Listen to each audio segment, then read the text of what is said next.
To northern Israel, to the largely Arab-Israeli city of Nazareth. My colleague for the BBC's Arabic service, Issam Ikramawi, is there. Issam, as you know, in previous elections, the turnout among the Arab-Israeli population, which is about 20% of Israel, has been low, almost a boycott that has functioned. What's the mood this time? Because it seems as though this time it will be different. Liz, we have been speaking to some of the candidates here. They're hoping that at least 70% of the Arab vote would turn up tomorrow and vote for the joint list.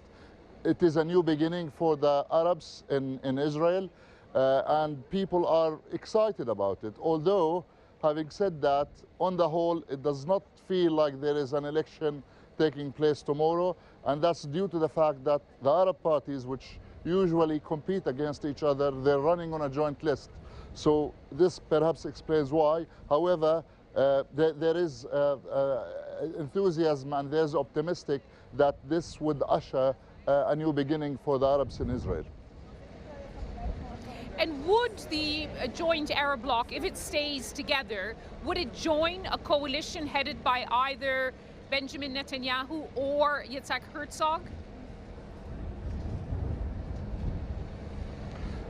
We've asked some of the candidates about this. They categorically denied or ruled out any participation in any future coalition, and they said they would not recommend anyone to the president, which is how the system here in Israel works. However, you know, there'll be a great deal of twists and turns between now and the formation of the new government.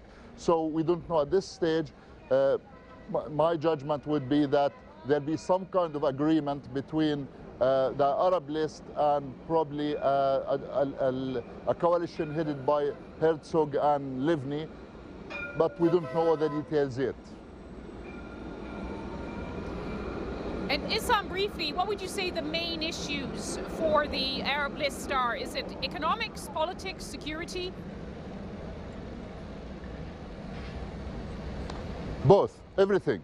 I mean, people here talk about discrimination, they talk about lack of services, they talk about marginalization, but at the same time they talk about them being part of the Palestinian people, and they can't really separate themselves from what's going on around them. So the message is coming out from here is very much about the future of the Arabs within Israel, and also what's happening on the other side in the occupied territories.